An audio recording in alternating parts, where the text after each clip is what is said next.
इस लेक्चर में laser accounting में से हमने क्लासिफाई करना है लीज को, या कि वो फाइनेंस लीज है या ऑपरेटिंग लीज है। ये काफ़ी इंपॉर्टेंट कॉन्सेप्ट है क्योंकि इसी की बेसिस पे जो है वो हम पहले डिसाइड करते हैं कि फाइनेंस लीज है तो उसकी अकाउंटिंग और कैलकुलेशन अलग होती है, और अगर वो ऑपरेटिंग लीज है तो उसकी अकाउंटिंग डिफरेंट होती है। तो इस क्लासिफिकेशन को समझने से पहले हम सबसे पहले फाइनेंस लीज और ऑपरेटिंग लीज को समझ लेते हैं, थोड़ा सा इसका बैकग्राउंड। तो लेसर की अकाउंटिंग में दो तरह की होती है, एक फाइनेंस लीज होती है, एक ऑपरेटिंग लीज होती है। तो इसकी जनरल एंट्रीज इसलिए मैंने लिखी हैं ताकि इसको समझ आ जाए। तो सबसे पहले फाइनेंस लीज को डिस्कस करते हैं। फाइनेंस लीज में हमने इस कॉन्सेप्ट को ऐसे समझना है कि पहली एंट्री ऐसे हुई कि बैंक है, ठीक है, एक बैंक है, वो लीज पे जो है वो कार वगैरह जो है कस्टमर्स को जो भी आते हैं उनको दे रहा होता है। तो अभी वो बैंक ने भी तो पहले एसेट परचेज करना है ना, तो बैंक जो है वो पहले सबसे पहले एसेट परचेज करेगा। फॉर एग्जांपल होंडा कंपनी से उसने कार जो है बाय करी, ठीक है, और कैश पे कर दिया। तो ये बैंक ने एक एंट्री कर दी। अब बैंक यही कार उठा के जो कस्टमर जाएगा लीज पे लेने के लिए कार, उसको दे देगा। ठीक है, तो एंट्री बन जाएगी लीज रिसीवेबल डेबिट। ठीक है, कस्टमर से ये इतनी लीज रिसीवेबल की अमाउंट लेता रहेगा और एसेट क्रेडिट हो जाएगा फेयर वैल्यू से। ठीक है, इसमें क्या हुआ है, मेन चीज समझने वाली क्या है, एंट्रीज तो होती रहेंगी, समझने वाली ये चीज थी कि एसेट बाय करा बैंक ने सबसे पहले होंडा कंपनी, और एसेट पूरा का पूरा उठा के क्रेडिट कर दिया, मतलब उठा के कस्टमर को दे दिया, अपनी बुक से निकाल दिया एसेट। ये चीज है समझने की फाइनेंस लीज में। थर्ड एंट्री क्या हुई कि भाई वो जो एसेट उठा के कस्टमर को दे दिया उससे फिर अब पैसे आए, कैश आया।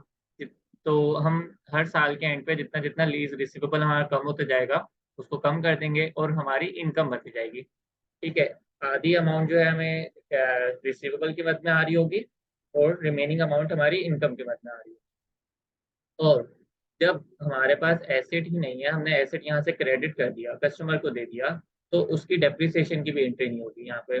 नो एंट्री इसलिए लिखा हुआ है कि सामने सामने मैंने एंट्रीज की हैं, तो यहाँ पे डेप्रिसिएशन की भी एंट्री नहीं होगी। तो फाइनेंस लीज में हमें ये समझ आया कि लेसर के पास से एसेट अपनी बुक से निकल जाता है, वो क्रेडिट हो जाता है, और कहाँ चले जाता है, जो जिसको भी वो लीज पे दे रहे होते हैं एसेट। ठीक है, तो एसेट जो है वो उनके पास चले जाता है। फॉर एग्जाम्पल बैंक था, ठीक है, बैंक के पास एक कंपनी आई, कंपनी ने बोला हमें अपनी एम्प्लॉयज के लिए कार चाहिए, ठीक है, तो वो कार बैंक की अकाउंटिंग की बुक से निकलेगी और कंपनी की अकाउंटिंग की बुक्स में चली जाएगी। सिंपल ये। अब इसके अपोजिट एक चीज देखते हैं लेसर की अकाउंटिंग में ही, कि वो ऑपरेटिंग लीज होती है। ऑपरेटिंग लीज की अकाउंटिंग को समझने के लिए एग्जाम्पल को ये रखना है कि जैसे रेंटा कार वाला बिजनेस है ना, उसको समझना है कि रेंटा कार वाला बिजनेस कैसे चल रहा होता है। फॉर एग्जाम्पल कोई इवेंट आता है, शादी आती है, कोई भी इवेंट आता है, हमें कार चाहिए होती है 2 दिन के लिए, 1 दिन के लिए, या कुछ आवर्स के लिए। तो हम वो जाके कार लेते हैं और उसका रेंट पे कर देते हैं, जितने आवर्स के लिए या जितने दिन के लिए ले रहे होते हैं।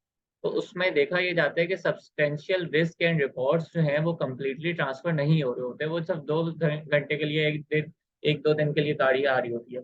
लेकिन फाइनेंस लीज में क्या होता है कि substantial risk and reward transfer हो जाते हैं। जैसे कि यहाँ पे हमने देखा कि पूरा का पूरा एसेट उठ के ही मतलब जो बैंक की अकाउंटिंग है, बैंक की अपनी जो लेसर की अकाउंटिंग है, इसको मैं लेसर इसलिए बोल रहा हूँ कि लेसर और लेसी अच्छे से समझ आ जाएगा। तो लेसर जो है अपनी बुक से ही पूरा का पूरा एसेट निकाल दिया, यहाँ पे क्रेडिट कर दिया। तो जब उसके पास सारे सब्सटेंशियल रिस्क एंड रिवॉर्ड उसने किसको दे दिए, लेसी को। यहाँ क्या हुआ, ऑपरेटिंग लीज में क्या होता है कि सारे के सारे रिस्क एंड रिवॉर्ड्स जो हैं वो लेसी के पास नहीं जा रहे होते। ठीक है, तो इसमें सबसे पहले क्या हुआ, एसेट बाय किया। यहाँ पे भी बैंक है फॉर एग्जांपल, या कोई अगर छोटी एग्जांपल रखें तो कोई कंपनी है रेंटा कार वाली, तो उसने एसेट बाय किया होगा होंडा कंपनी से। तो इसकी अकाउंटिंग कैसे होगी, IAS 16 में जिस तरह से हम लोग कर रहे होते हैं सेम उसी तरीके से। एसेट बाय किया, कैश दे दिया कंपनी को। ठीक है, अब ये एसेट देखें, इस सेकंड एंट्री में हमने क्रेडिट नहीं किया, यहाँ पे मैंने नो एंट्री इसके सामने इसलिए लिखा हुआ है कि एसेट हमारी बुक से नहीं जा रहा, हमारी बुक्स में ही पड़ा हुआ है। ठीक है, अगर रेंटा कार की एग्जांपल हम लोग सामने रख रहे हैं, तो कार हमने 2 घंटे के लिए, 3 घंटे के लिए, या 2 दिन के लिए अगर ली है, तो वो कार हमारे पास सारी की सारी ट्रांसफर नहीं हो गई, हमारे पास कुछ आवर्स के लिए आई है, तो बस। तो इसलिए इसको जो कंपनी है वो क्रेडिट नहीं कर रही है एसेट को। ठीक है, कंपनी की बुक्स में ही पड़ा हुआ है वो एसेट। हाँ, कैश जरूर आ रहा है, जितनी देर के लिए दिया है उतनी देर का कैश जरूर आ रहा है, और कंपनी उसको रेंटल इनकम बुक कर रही है। ठीक है, इनकम बुक कर रही है रेंटल की बेसिस पे, मतलब रेंटल इनकम हो गया, रेंटल इनकम बुक कर रही है। तो जब एसेट कंपनी की बुक्स में पड़ा हुआ है, क्रेडिट नहीं हुआ, तो इसलिए कंपनी के ऊपर लायबिलिटी के वो डेप्रिसिएशन भी बुक करेगी उसकी। तो एसेट जब कंपनी में पड़ा हुआ है तो इसीलिए ऑपरेटिंग लीज में डेप्रिसिएशन की भी एंट्री होती है। तो ये हमने एक बेसिक सा डिफरेंस देख लिया फाइनेंस लीज और ऑपरेटिंग लीज में। क्या होता है यहाँ पे, substantial risk and reward transfer हो जाते हैं, इसलिए एसेट लेसर की बुक से निकल के लेसी के पास चल जाते हैं। यहाँ पे substantial risk and reward transfer नहीं होते, इसलिए एसेट लेसर की बुक में ही पड़ा रहता है। तो ये मेजर डिफरेंस था। अब ये तो हमने एक बात कर ली ना, ओवरव्यू ले लिया। अब इसको डिसाइड करने के लिए कि वो फाइनेंस लीज है या ऑपरेटिंग लीज है, हमें कुछ टेस्ट लगाने पड़ते हैं, जो कि 5 टेस्ट होते हैं।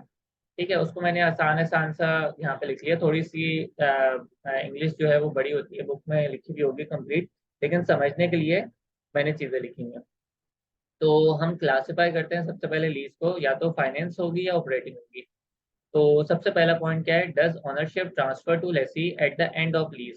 ठीक है, अगर जो हमारा लीज एग्रीमेंट बनता है उसमें सबसे फर्स्ट डे पे लिखा होता है कि ट्रांसफर जो है, ओनरशिप जो है वो ट्रांसफर हो जाएगी या नहीं होगी eight the end of lease term पे, तो उसमें देखना होता है यस या नो।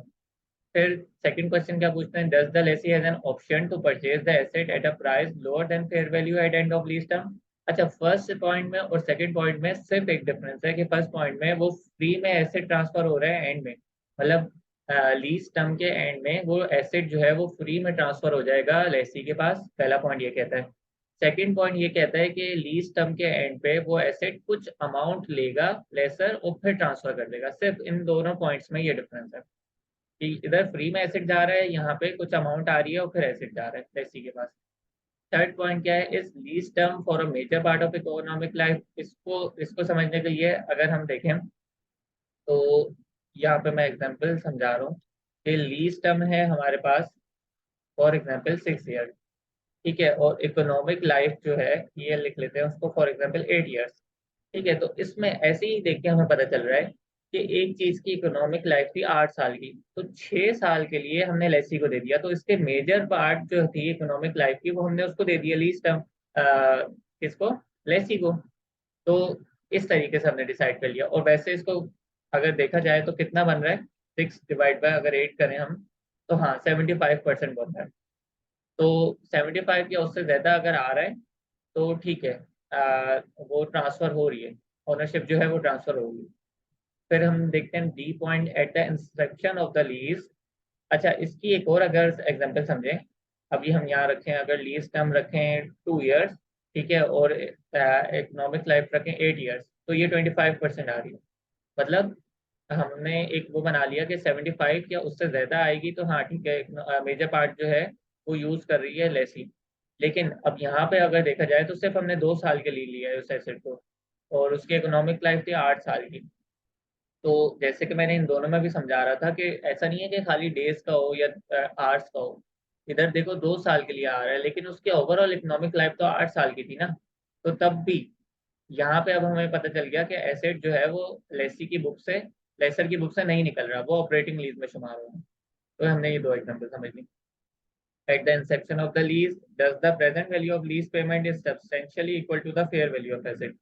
ये पॉइंट जो है ज्यादा अच्छा, जैसा मैंने क्वेश्चंस में समझाया हुआ है साथ साथ उसमें आ जाएगा। यहाँ पे अभी हमारे पास वर्किंग मतलब क्वेश्चन नहीं है कि उसकी वर्किंग की जाए। जैसे कि हम लोग क्वेश्चन में प्रेजेंट वैल्यू निकालते हैं, तो उसको कंपेयर करना होता है एसेट की फेयर वैल्यू से। ठीक है, अगर वो 90% या उससे ज्यादा आ रही होती है तो इसका आंसर भी यस आ जाता है।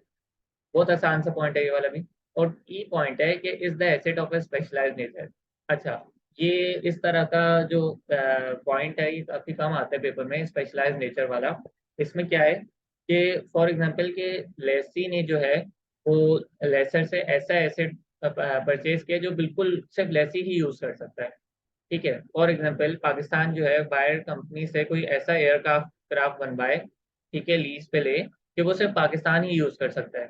तो अब वो जो है जो एयरक्राफ्ट है वो पाकिस्तान के पास जब लेसर ट्रांसफर कर देगा तो अपनी बुक से निकाल देगा। वजह क्या है कि वो किसी किसी और जो है कंट्री के लिए फायदेमंद नहीं है, वो बस पाकिस्तान का हो गया। तो इस तरीके से ही वो अगर स्पेशलाइज नेचर का भी अगर हो तो वो ट्रांसफर होगी। अब देखना क्या है हमने, इसका रिजल्ट कैसे निकालना होता है। If answer of any of the above point is yes, ठीक है, पांचों में से कोई एक पॉइंट का भी आंसर जो है अगर यस आ गया तो उसको हम फाइनेंस लीज मान लेंगे। इन पांचों में से कोई एक पॉइंट का भी आंसर यस आ गया तो उसको हम बोलेंगे भाई एसेट हमारी बुक से निकल के लेसी के पास चला गया, क्रेडिट कर दिया हमने अपनी बुक से। ठीक है, ये मैं लेसर की अकाउंटिंग कर रहा हूँ, तो लेसर ने अपनी अकाउंटिंग की बुक से एसेट निकाला, वो क्रेडिट कर दिया। और अदरवाइज अगर किसी एक का भी आंसर यस नहीं आया तो उसको हम ऑपरेटिंग लीज मान लेंगे। ऑपरेटिंग लीज बहुत आसान से होती है, इसमें कोई रिसीवेबल वगैरह नहीं आ रहा होता, पूरा एमोटाइजेशन शेड्यूल भी नहीं बन रहा होता। लेकिन जो फाइनेंस लीज है वो प्रॉपर एक अकाउंटिंग हो रही होती है उसमें। तो हमने ये 5 पॉइंट समझे इस लेक्चर में, उस 5 पॉइंट की बेसिस पे हमने देखा कि अगर किसी एक का भी आंसर यस आता है तो उसको फाइनेंस लीज मानते हैं। फाइनेंस लीज का क्या मतलब होगा कि एसेट अपनी, लेसर जो है वो एसेट अपनी बुक से निकाल कर लेसी के पास सब्सटेंशियल रिस्क एंड रिवॉर्ड सारे ट्रांसफर कर देगा। ठीक है, तो that's all for this lecture.